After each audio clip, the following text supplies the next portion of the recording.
नमस्कार, जय हिंद, वंदे मातरम। हम सभी लोग बहुत दिनों से इस प्रतीक्षा में थे कि एसएससी सीएसटी 2024 के लिए ऑप्शन कम प्रेफरेंस फॉर्म जारी करे। और लगातार प्रतिदिन मेरे पास एक क्वेश्चंस आ रहे थे कि सर कब आएंगे ऑप्शन फॉर्म। ये बहुत यक्ष प्रश्न बन चुका था और काफी लंबे इंतजार के बाद एसएससी ने अंततः आज ऑप्शन कम प्रेफरेंस फॉर्म जारी कर दिया है और अब आप सब ऑप्शन कम प्रेफरेंस फॉर्म भर सकते हैं। हाँ, ये जरूर है कि 320 जो टेंटेटिव वैकेंसीज पिछले साल निकाली गई थी एसएससी के द्वारा, उसे कम कर दिया गया है। नंबर ऑफ वैकेंसीज की संख्या कम हो गई है। तो एक बार हम लोग देख लेते हैं कि एसएससी ने जो ऑप्शन कम प्रेफरेंस फॉर्म भरने का जो ऑप्शन दिया है उसकी मुख्य बातें क्या क्या है, उसके मुख्य बिंदु क्या क्या है। इससे हम लोग एक बार क्विक व्यू में देख लेते हैं पॉइंटर्स के माध्यम से। तो नोटिस जो है, नोटिफिकेशन आया था वो 2 अगस्त को जारी किया गया था और 9 दिसंबर को सीबीटी मोड में एग्जाम हुआ था, हम सब जानते हैं। उसके बाद 14 फैब को उसका रिजल्ट आया था और 29 मार्च को पेपर टू कंडक्ट किया गया था। तो ये सारे डेट्स हैं। 29 के बाद हम लोग लगातार इंतजार कर रहे थे और लगभग लगभग 3 महीने के बाद में अंततः ऑप्शन कम प्रेफरेंस फॉर्म जारी हुआ है। सो प्रेफरेंस फॉर्म आप सभी को जमा करना है। किसको जमा करना है? सबसे पहला, सबसे महत्वपूर्ण पॉइंट कि जमा किसे करना है, तो वे सभी लोग जिन लोगों ने पेपर टू अटेम्प्ट किया है, those who have appeared in paper two will fill up the option form.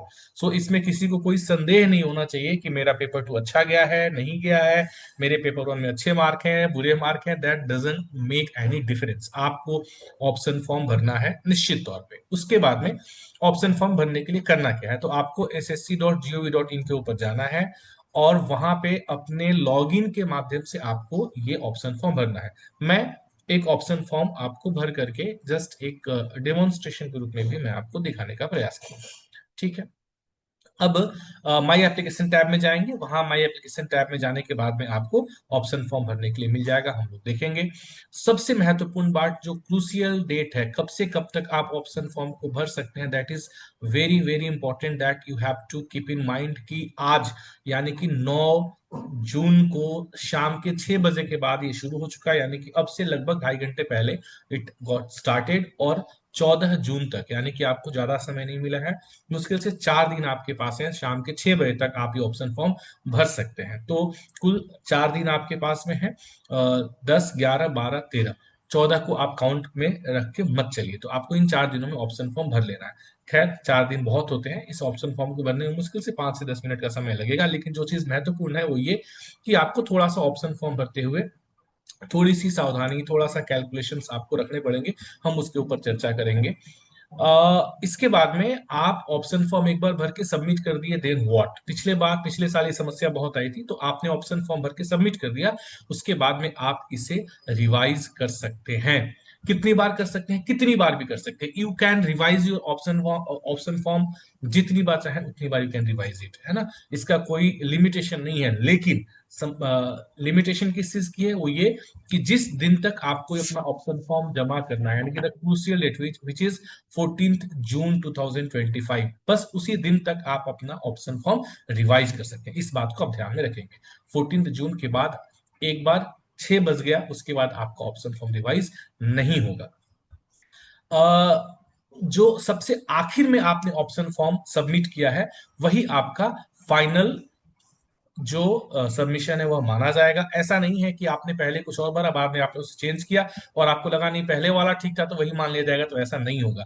सो अगर आप रिवाइज भी कर रहे हैं, संशोधित कर रहे हैं, तब भी बहुत ध्यान से आप जो है संशोधित करेंगे। बिल्कुल भी आप उसमें हड़बड़ी नहीं दिखाएंगे और किसी तरह की गलती की कोई चांसेस नहीं होनी चाहिए आप जब ऑप्शन फॉर्म भर रहे हैं। तो क्योंकि आपके ऑप्शन फॉर्म पे आगे बहुत कुछ डिपेंड करता है। क्योंकि सिलेक्शन तो आप ले लेंगे यदि आपने अच्छा किया है, लेकिन ऑप्शन फॉर्म ये डिसाइड करेगा कि आप एक जेटीओ के तौर पे आगे अपनी जो नौकरी है, अपनी जो सेवाएं हैं, वो किन डिपार्टमेंट्स को देंगे, किन परिस्थितियों में देंगे। And all those things will depend upon how you fill up your option come preference form. That is very very important, so that you have to keep in mind. जब आप अपना ऑप्शन फॉर्म भर लेंगे तो at last you will have to click the submit button. Otherwise ये नहीं मैंने भर दिया और सबमिट नहीं किया, तो that will not be taken in consideration. That you have to keep in mind. क्या क्या सबमिशन करना है? अगर आप निर्धारित समय सीमा में अपनी अपना फॉर्म जमा नहीं करते हैं तो आपको फाइनल सिलेक्शन के लिए you will not be considered, even though अगर आपने बहुत अच्छा स्कोर किया फिर भी अगर आप अपना ऑप्शन फॉर्म नहीं भरते हैं तो ये माना जाएगा कि you are not willing to join or you are not willing for this post, so आप फाइनल सिलेक्शन के लिए you will not be considered. That is very very important. So सब कुछ छोड़ करके आपको सबसे पहले अपना ऑप्शन फॉर्म भरना है। आपको दोबारा कोई मौका नहीं दिया जाएगा, यानी कि अगर आप ये सोचते हैं कि 14 जून के बाद दोबारा एसएससी आपको कोई मौका दे देगी कि भैया आइए और ऑप्शन फॉर्म भर लीजिए, it is not going to happen. आप चाहे किसी को मेल लिख लें, कहीं भी ग्रीवेंस डाल लें, you can not do anything about it. एक बार आपने ऑप्शन फॉर्म अगर नहीं भरा और क्रूसियल डेट निकल गई, then you not get a chance.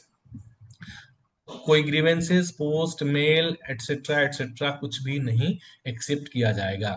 Specially PWBD जो कैंडिडेट्स हैं उनके लिए इंस्ट्रक्शंस में बहुत क्लियर है कि अगर पीडब्ल्यूबीडी कैंडिडेट्स हैं तो वे केवल उन्हीं पदों को चुने जो आपकी डिसेबिलिटी के लिए उपयुक्त हैं, सुटेबल हैं।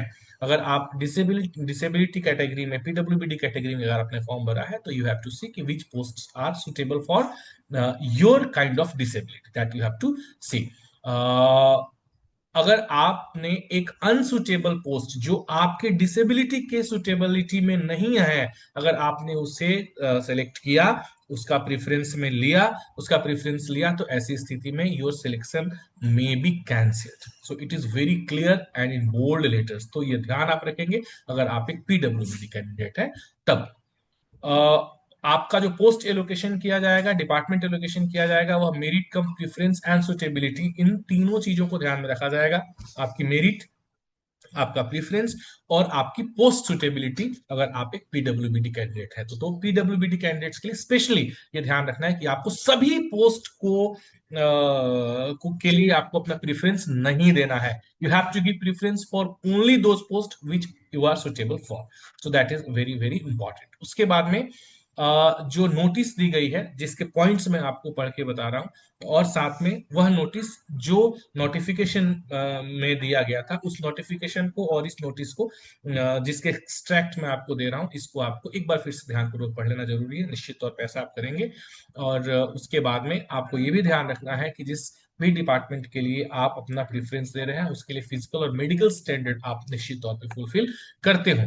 अगर ऐसा होता है कि भाई आप मेडिकल स्टैंडर्ड या फिजिकल स्टैंडर्ड फुलफिल नहीं करते हैं तो ऐसी स्थिति में आपका चयन रद्द किया जा सकता है, देयर आर चांसेस। तो ये जो एक राइटअप दिया गया है एसएससी के द्वारा, उसके एक्सट्रैक्ट्स मैंने आपको शेयर किए। अब एक बहुत महत्वपूर्ण बात यह है कि जितनी पोस्ट आपको मिली थी पिछले वर्ष 2024 में, जो टेंटेटिव वैकेंसीज दी गई थी एसएससी के द्वारा, उसे थोड़ा सा कम कर दिया गया है। इवन तो जनरल के लिए भी कम कर दिया गया है, ओवरऑल वैकेंसीज कम हो गए। 320 के आसपास वैकेंसीज टेंटेटिव वैकेंसीज पिछले साल थी, जबकि आज जो वैकेंसी फाइनल वैकेंसी पोजीशन निकाला गया एसएससी के द्वारा, उस वैकेंसी पोजीशन में वैकेंसीज कम कर दी गई हैं। तो हम लोग एक बार देख लेते हैं वैकेंसीज पोजीशन, और हम ये देख लेते हैं कि कौन कौन से डिपार्टमेंट में वैकेंसीज है, और फिर हम ये देख लेते हैं कि डिपार्टमेंट्स का चयन करते हुए हमें किन किन बातों का ध्यान रखना होगा। और हम फिर ये भी देख लेते हैं कि इसके लिए क्या परम्यूटेशन कॉम्बिनेशन है, किस तरीके से आप जो है किन किन बातों को ध्यान में रखते हुए अपने लिए डिपार्टमेंट का चयन करें और आप पोस्ट कम प्रेफरेंस जो आपका फॉर्म है उसे आप भरें। जैसा कि आप देखते आए हैं, अगर आपने दूसरी या तीसरी बार ये एग्जाम अगर आप अपियर कर रहे हैं, पहली बार भी अपियर कर रहे हैं, फिर भी हर पोस्ट के लिए एक पोस्ट कोड, डिपार्टमेंट के लिए एक पोस्ट कोड होता है, उसके सामने अनरिजर्व के लिए वैकेंसीज कितनी है, SC ST OBC EWS total, and then OH HH VH जो सुटेबिलिटी की हम बात कर रहे थे, पीडब्ल्यूबीडी सुटेबिलिटी के लिए, उसके लिए, एंड देन कौन से लेवल का यह पद है। तो लेवल 6 और लेवल 7 दो ही लेवल पे लेवल के पद है, इसमें जेटीओ एंड एसटीओ के पद आपको दिए गए हैं। तो J01 J02 इस तरीके से पोस्ट कोड है, इसको आप ध्यान में रखेंगे। और डिपार्टमेंट्स जैसे डीजीएचएस में यानी कि मिनिस्ट्री ऑफ हेल्थ में, फिर एनआईसी यानी कि ministry of electronics and information technology में, और आप देखेंगे जो जैसे यहाँ पे 33 पद आपको दिख रहे हैं, उसी प्रकार से आप देखेंगे 12 पद जो है वो ministry of housing and urban affairs MoHUA में है। उसी प्रकार से सेंट्रल पासपोर्ट ऑफिस में 15 पद है, 23 पद जो है वह मिनिस्ट्री ऑफ एनवायरनमेंट में है, और इस तरीके से आप देखेंगे 17 पद जो है वो controller general of defence accounts में। और ऐसे करते हुए आप देखेंगे सबसे ज्यादा पद जो है वो डीओएल यानी डिपार्टमेंट ऑफ ऑफिशियल लैंग्वेज में सबसे ज्यादा पद यहाँ पे 54 पोस्ट आपको यहाँ पे दिए गए हैं। तो ऐसे देखेंगे आप कुल मिलाकर के अब जो आपकी फाइनल वैकेंसी पोजीशन बनी है, पिछले साल क्या था, 320 था, अनरिजर्व के लिए ज्यादा पोस्ट थे। Now will not talk about that because that is past and that is history. अब उसका हमसे कुछ लेना देना नहीं है। अब हमारे लिए जो चीज रिलेवेंट है वो this is relevant for us, जो हमें मिलने वाली है। क्या मिलने वाली है? तो हमें ये वैकेंसीज हमारे लिए हैं जो हमें मिलेंगी। तो टोटल 272, 272 में जनरल के लिए 151 है, उसी तरीके से S C 42, 22 S T 38, OBC EWS, और इस तरीके से टोटल आप देखेंगे 272 जो है, 272 टोटल वैकेंसी जो है वो अब आपके लिए उपलब्ध है, जिसके लिए आपको अपना ऑप्शन कम प्रेफरेंस फॉर्म भरना है। अब यहाँ पे एक बहुत महत्वपूर्ण बात आती है कि सर हम किस डिपार्टमेंट को अपना पहला ऑप्शन दें। तो बहुत सारे लोग अपने पेपर वन के मार्क्स के ऊपर भी कैलकुलेशंस करना शुरू कर देते हैं कि मेरा पेपर टू में अच्छा स्कोर नहीं गया है तो क्या मैं डीओएल भरूं कि नहीं भरूं। देखिए, सबसे पहले तो आपको ये बात सोचना है कि आपकी जो रैंकिंग है that will definitely, your merit will decide your department, ठीक है। परंतु यदि आप पीडब्ल्यूबीडी कैंडिडेट नहीं है, बहुत ध्यान से मेरी बात सुनिएगा, तो ऐसी स्थिति में आपको जितने पोस्ट कोड दिए हैं टोटल कुल मिला करके हमारे पास में 26 टाइप्स ऑफ पोस्ट कोड है, तो ये सारे 26 के 26 पोस्ट कोड तो आपको भरने ही भरने हैं, ठीक है। अगर आपने प्रीफरेंस वन में मान लीजिए डिपार्टमेंट ऑफ ऑफिशियल लैंग्वेज को भरा, और ऐसी स्थिति में अगर आप जो है उसका कट ऑफ क्वालिफाई नहीं कर पाते, यानी कि 54 जो पद है उसके लिए जो कट ऑफ बनती है डीओएल के लिए, if you are not able to qualified, तो इसका मतलब ये थोड़े ना हुआ कि आपको जो आपने दूसरा या तीसरा प्रेफरेंस भरा है उसमें आपके लिए कोई समस्या आ जाएगी। जैसे आपने मान लीजिए कि पहले प्रेफरेंस में भर दिया डिपार्टमेंट ऑफ ऑफिशियल लैंग्वेज, और आपने और आपको लग रहा है कि नहीं, मेरा उतना अच्छा स्कोर नहीं है, तो मुझे शायद डिपार्टमेंट ऑफ ऑफिशियल लैंग्वेज नहीं मिलेगा। तो ऐसी स्थिति में आपके दिमाग में क्या चल रहा है कि मुझे मिनिस्ट्री ऑफ माइंड्स चाहिए, जस्ट लेट्स से, या मुझे ministry of housing and urban affairs चाहिए, ये मेरी सेकंड चॉइस है। तो आपको भले ही लग रहा है कि मैं डीओएल में नहीं हो सकता हूँ सिलेक्ट, मेरा उतना अच्छा स्कोर नहीं है, पर फिर भी आप डीओएल को अपना पहला प्रेफरेंस भर सकते हैं, है ना। क्योंकि अगर आप डीओएल का कट ऑफ क्वालिफाई नहीं करेंगे तो ऑटोमेटिकली वह आपका पहला प्रेफरेंस नहीं रह जाएगा, और जो आपका एक्चुअल प्रेफरेंस है, जो आप समझ रहे हैं कि हाँ ministry of housing and urban affairs मेरे मार्क्स के हिसाब से मेरा पहला प्रेफरेंस है, उसे आपने दूसरे में भरा तो ऑटोमेटिकली आपका पहला प्रेफरेंस बन जाएगा। तो इस तरीके से आप अपने एग्जाम में किए गए परफॉर्मेंस के हिसाब से अपना नॉट प्रेफरेंस फॉर्म नहीं भरेंगे, आप डिपार्टमेंट्स को देख करके किन किन चीजों को आप ध्यान में रखेंगे। जैसे आप ये ध्यान में रखेंगे कि डिपार्टमेंट का वर्किंग पैटर्न कैसा है, आप ये सबसे पहले तो आप ये ध्यान में रखेंगे कि डिपार्टमेंट में आपके लिए कैरियर प्रोग्रेशन क्या है, आपकी प्रमोशंस के चांसेस वगैरह क्या है। उसके बाद आप ये ध्यान रखेंगे वहां पे वर्किंग एनवायरनमेंट कैसा है, आगे आपको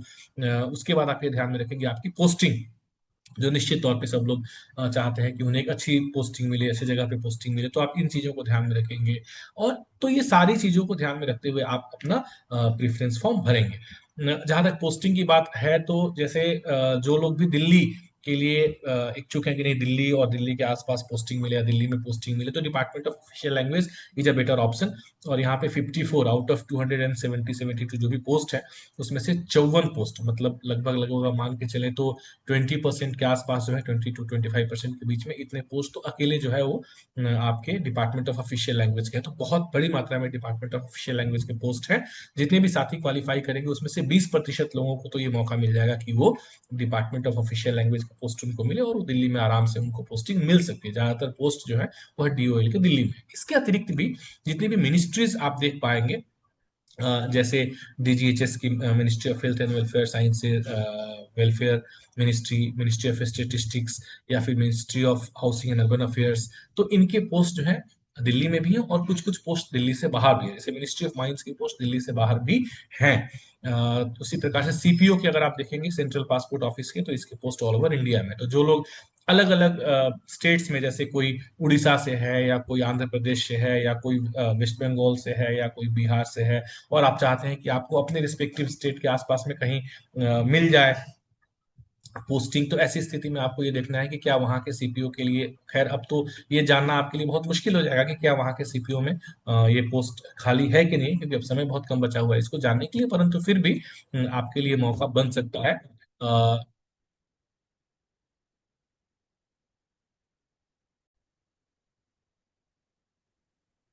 इस प्रकार से अगर आप देखेंगे तो अक्रॉस द मिनिस्ट्रीज जो है, मिनिस्ट्रीज के ज्यादातर पद जो होते हैं वो दिल्ली में हैं, और कुछ कुछ पद जो है वो बाहर भी हैं।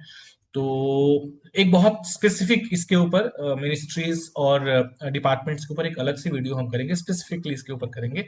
फिलहाल आप जो है मोटे तौर पे, जैसे controller general of defence accounts की अगर क्या हम पोस्ट की बात करें तो ये ऑल ओवर इंडिया में क्रॉस द सिटीज इसके पोस्ट हैं, तो कहीं भी आपको पोस्टिंग दी जा सकती है। वैसे ही सेंट्रल एडमिनिस्ट्रेटिव ट्रिब्यूनल सीएटी के पोस्ट भी आपको पूरे देश में कहीं भी मिलेंगे। तो इस तरीके से डिपार्टमेंट्स हैं। और सबसे बड़ी बात यह है कि अभी हमारे लिए प्रायोरिटी नौकरी होनी चाहिए, कि हमें नौकरी मिले, और एकदम नौकरी मिले और घर में ही मिल जाए ऐसा तो संभव नहीं है। तो इन चीजों को बहुत ज्यादा ध्यान में न रखते हुए आप अपने प्रेफरेंस को भरेंगे। परंतु हाँ, ये जरूर है कि यदि आपको दिल्ली पोस्टिंग चाहिए एक, और आपको लगता है कि नहीं आपने अच्छा स्कोर किया है, तो ऐसी स्थिति में आप अपने प्रेफरेंस के रूप में डिपार्टमेंट ऑफ ऑफिशियल लैंग्वेज को प्रेफर करें। लेकिन एक बात मैं यहाँ पे जरूर कहना चाहूंगा कि जेटीयू की जो पोस्ट है वह 4200 ग्रेड पे में आपको लेवल 6 की पोस्ट है, और एसटीओ यानी कि सीनियर ट्रांसलेशन ऑफिसर की जो पोस्ट है वह जो है वह 4600 ग्रेड पे की पोस्ट है। आपको लेवल 7 के तीन डिपार्टमेंट में ये पोस्ट ऑफर हो रहे हैं, जिसमें कि ईडी यानी कि एनफोर्समेंट डायरेक्टरेट है, और एएफएचक्यू मिनिस्ट्री ऑफ डिफेंस के अंतर्गत है, और साथ में प्लानिंग ये भी integrated headquarters navy ministry of defence के अंतर्गत है। तो नेवी के अंदर में डीसीएमपीआर और एएफएचक्यू आर्म्ड फोर्सेज हेडक्वार्टर में और ईडी में, तो इन तीन डिपार्टमेंट्स में जो है वो सीनियर ट्रांसलेशन ऑफिसर के पोस्ट हैं। अब ये तीनों डिपार्टमेंट्स में थोड़ा सा आपके लिए जो एक वर्किंग कल्चर है, that can be little bit challenging with respect to other departments. अगर आप देखें तो थोड़ा सा चैलेंजिंग हो सकता है, बट देन अब अगर आपको सीधे सीधे यानी कि अगर आप बेसिक पे की बात करेंगे तो 35,400 लेवल 6 में, और सीधे सीधे लगभग लगभग 10,000 रुपया, मतलब थोड़ा सा 10,000 में कम, इतने का डिफरेंस आता है बेसिक में। तो लगभग 10,000 में बेसिक का डिफरेंस, मतलब ओवरऑल सैलरी में आप मान के चलेंगे मोटे मोटे तौर पे, अगर हम ए क्लास सिटीज की बात करें तो 20,000 रुपये का डिफरेंस आ सकता है। So that in that aspect you can think of, अगर आपने बहुत अच्छा स्कोर किया है तो क्या आप लेवल 7 के लिए। दूसरा फायदा ये भी है लेवल 7 में जाने से, कि लेवल 7 में यदि आपने 2 से 3 साल सर्विस की तो उसके बाद में फिर आप लेवल 10 के डिप्यूटेशन पोस्ट के लिए भी एलिजिबल हो जाते हैं। तो ये सारे इसके बेनिफिट्स हैं। अब प्रो और कॉन्स दोनों की हम यदि बात करेंगे तो कॉन्स मैंने आपको बता दिया कि थोड़ा चैलेंजिंग है। तीनों ही डिपार्टमेंट्स ऐसे हैं थोड़ा चैलेंजिंग है, चाहे आप ईडी में काम कर रहे हैं, चाहे आप एफएचक्यू में काम कर रहे हैं, चाहे आप इंटीग्रेटेड हेडक्वार्टर्स डीसीएमपीआर नेवी में काम कर रहे हैं। तो वहां पे चूंकि डिफेंस सेटअप है, ये सारे सीक्रेट डिपार्टमेंट्स हैं, तो इसमें थोड़ा सा आपके लिए एक जो बाकी डिपार्टमेंट्स हैं उनकी तुलना में it can be bit challenging. तो ये इसके कॉन्स में, और प्रो मैंने आपको बता दिया। अभी आपको सैलरी ज्यादा मिलेगी, और and you will be directly STO. JTO से एसटीओ बनने के लिए 5 साल की क्वालिफाइंग सर्विस चाहिए, उसके बाद में फिर पोस्ट वैकेंसीज पोजीशन के ऊपर फिर चीजें डिपेंड करती है, तो इट टेक्स टाइम। परंतु यहाँ पे यदि आप इसे ऑप्ट करते हैं तो सीधे सीधे तौर पे आप एसटीओ बन सकते हैं। तो ये सारे आपके सामने विकल्प है। आप अपने सुविधानुसार अपनी प्रायोरिटीज को ध्यान में रखते हो कि आपकी प्रायोरिटीज कैरियर प्रोग्रेशन है, आपकी प्रायोरिटीज आगे तैयारी करनी है, आपकी प्रायोरिटीज घर के पास में नौकरी करना है, आपकी प्रायोरिटीज क्या आपकी प्रायोरिटी है उसको ध्यान में रखते हुए, दूसरों की बातों में आकर के नहीं, दूसरों से पूछ करके नहीं, दूसरों को देख करके नहीं, आपको अपनी प्रायोरिटीज को ध्यान में रखते हुए अपना पोस्ट प्रेफरेंस सेलेक्ट करना है। Because ultimately it is going to affect your life and your service conditions further. आगे आप क्या करना चाहते हैं, आप क्या सोचते हैं, आपकी क्या मंशा है, आपके क्या विचार है, आपकी क्या कंडीशंस हैं, इन सबको ध्यान में रखते हुए आपको ये फैसला लेना है। ठीक है। सो इसके ऊपर अगर आप लोगों की किसी भी तरह के सवाल रहेंगे, आप मुझसे व्हाट्सएप में डाल करके पूछ सकते हैं, आप बात कर सकते हैं if you have any kind of doubt regarding this. और एक हम स्पेसिफिक कोशिश करेंगे कि डिपार्टमेंट से रिलेटेड भी और वीडियो आपको हम साझा करें बहुत जल्दी, मतलब बिफोर 14th। लेकिन आप उसका वेट नहीं करेंगे, आप लोग अपने हिसाब से प्रेफरेंस भर लेंगे। अल्टीमेटली आपके पास में 14 तारीख तक की मौका रहेगा कि आप अपने प्रेफरेंस फॉर्म को रिवाइज भी कर सकते हैं if it is needed in any case. ठीक है। अब हम लोग एक बार जस्ट डेमोन्स्ट्रेशन देख लेते हैं कि किस प्रकार से आपको एसएससी की वेबसाइट पे जाकर के अपना ऑप्शन कम प्रेफरेंस फॉर्म भरना है।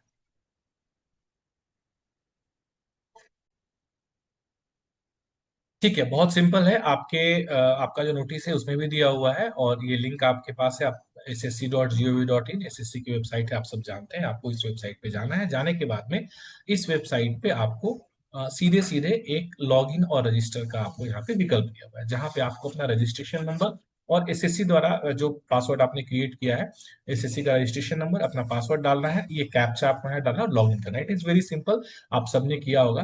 तो जस्ट एक डेमोन्स्ट्रेशन मैं आपको दे देता हूँ। तो ये सारे क्रेडेंशियल्स डाल करके हमने अपना अकाउंट लॉगिन कर लिया। अकाउंट लॉगिन करने के बाद में आपको सीधे सीधे आप देखेंगे, आपको यहाँ पे लाइव एग्जामिनेशन, माई एप्लीकेशंस, एप्लीकेशन हिस्ट्री, तो यहाँ पे आपको सीधे सीधे माई एप्लीकेशंस में जाना है। माई एप्लीकेशन में जा करके और यहाँ पे कंबाइंड हिंदी ट्रांसलेटरी एग्जामिनेशन 2024 यहाँ पे सीधा सीधा दिया हुआ है। सो इसमें जा करके आपको यहाँ से सिलेक्ट प्रेफरेंस के ऊपर आपको क्लिक करना है। सो ये सिलेक्ट प्रेफरेंस में आप यहाँ देखेंगे, आप यहाँ पे आ जाएंगे, फिर यहाँ पे सारे पोस्ट कोड जो हमने देखे थे, वे सारे के सारे 26 पोस्ट कोड यहाँ पे दिए हुए हैं, और नीचे आपको अपना पोस्ट कोड का प्रेफरेंस भरना है। अब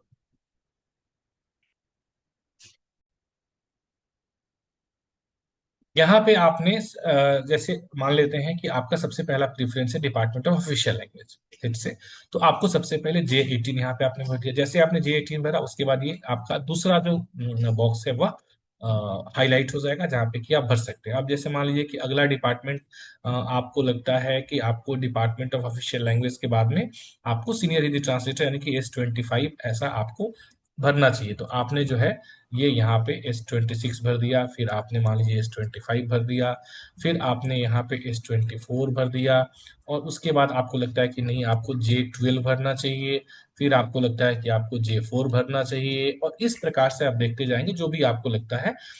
ये सारे, परंतु अगर आप PWBD कैंडिडेट नहीं है तो ऐसी स्थिति में आपको सारे ही ऑप्शन फॉर्म भरने पड़ेंगे। ये एक बहुत इंपॉर्टेंट बात जो आपको समझनी है।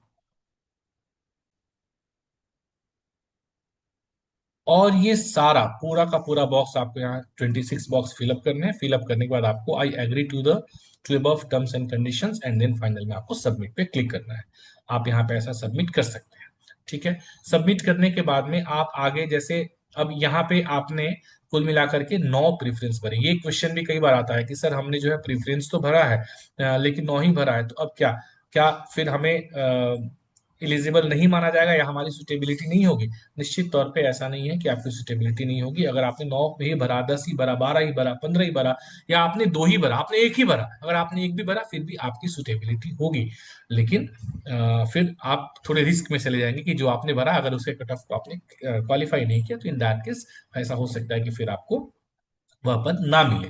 मतलब ऐसा नहीं होगा कि आपने केवल एक ही यहाँ पे प्रेफरेंस अपना भर दिया J18 यानी कि डिपार्टमेंट ऑफ ऑफिशियल लैंग्वेज, और अगर आप 54 कैंडिडेट्स के लिए जो कट ऑफ बनती है डिपार्टमेंट ऑफ ऑफिशियल लैंग्वेज के लिए, अगर वह क्वालिफाई नहीं करते हैं, तो ऐसी स्थिति में आपको बाकी पदों के लिए, बाकी डिपार्टमेंट्स के लिए आपको एलिजिबल नहीं समझा जाएगा, आप कंसीडर नहीं किए जाएंगे और आपको नौकरी नहीं मिलेगी। इवन दो बाकी डिपार्टमेंट्स के पदों के लिए आपने क्वालिफाई किया भी हो, फिर भी आपको नहीं मिलेगा। किसी और साथी को जिन्होंने ऑप्ट किया है मिल जाएगा। तो आपके स्कोर कितने हैं उसको अभी आपको साइड में रखना है, और आपको सारे ऑप्शंस यहाँ पे भरने हैं। इसीलिए आप टोटल 26, हाँ ऐसा हो कि भाई 26 में 4 ऐसे डिपार्टमेंट्स हैं जो आपको बिल्कुल पसंद नहीं है, आप बिल्कुल उसमें नहीं भरना चाहते, don't want to go in those departments, ठीक है, उन 4 को आप छोड़ सकते हैं, आप 22 भर लीजिए चलेगा। परंतु अगर ऐसा नहीं है तो आप सभी 26 का 26 भरें। लेकिन यदि आप PWBD कैंडिडेट हैं तो ऐसी स्थिति में आपको केवल उन्हीं डिपार्टमेंट्स के लिए पोस्ट प्रेफरेंस भरना है। मैं बार बार रिट्रेट कर रहा हूँ, जिनके लिए कि आपके कैटेगरी की, जिस कैटेगरी में आप PWBD है उसकी सुटेबिलिटी है। ऑलरेडी ये चीज आपके फाइनल वैकेंसी वाले चार्ट में दिया हुआ है। तो इस तरीके से ये आपने करना है। और जब आपको इसे अगर आप चाहते हैं संशोधित करना, अमेंड करना चाहते हैं, तो आप बड़े आराम से क्लिक करके S26 की जगह आप S25 कर सकते हैं, S24 को S23 कर सकते हैं। That you can do, and you can do submit it, but this can be done only till 14th of June।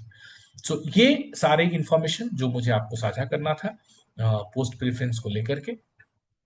सो अभी आप लोग जो है बिल्कुल भी देरी ना करते हुए, और आप लोग बिल्कुल भी देरी ना करते हुए आप लोग अपना पोस्ट प्रेफरेंस फॉर्म भर लें। थोड़ा सोच समझते हैं, आज का टाइम ले सकते हैं, कल का टाइम ले सकते हैं। कोई शंका यदि आपके मन में है आप पूछ सकते हैं, चर्चा कर सकते हैं डिपार्टमेंट्स को लेकर। किसी तरह की कोई आपके मन में दुविधा है आप उसके बारे में चर्चा कर सकते हैं। आप चाहें तो डिपार्टमेंट्स की वेबसाइट पे जाकर के आप देख सकते हैं, सर्च कर सकते हैं। बहुत सारे डिपार्टमेंट्स के वैकेंसी पोजीशन भी उनकी वेबसाइट्स पे अपलोडेड रहते हैं, उससे आप देख सकते हैं। You can go through it कि भाई कहाँ वैकेंसीज है, नहीं है, मतलब अगर आपको इजीली मिल जाता है तो ऐसा नहीं कि अब इसके लिए आप बहुत ज्यादा मेहनत करें या फिर आप नो यहाँ वहाँ भागते रहें और बहुत परेशान हो जाए, नहीं ऐसा भी नहीं करना है। परंतु समय का ध्यान रखते हुए आपको समय से अपना पोस्ट प्रेफरेंस फॉर्म भर लेना है। सो किसी भी तरह की दुविधा के लिए you can contact me, you can contact us. We are there for you.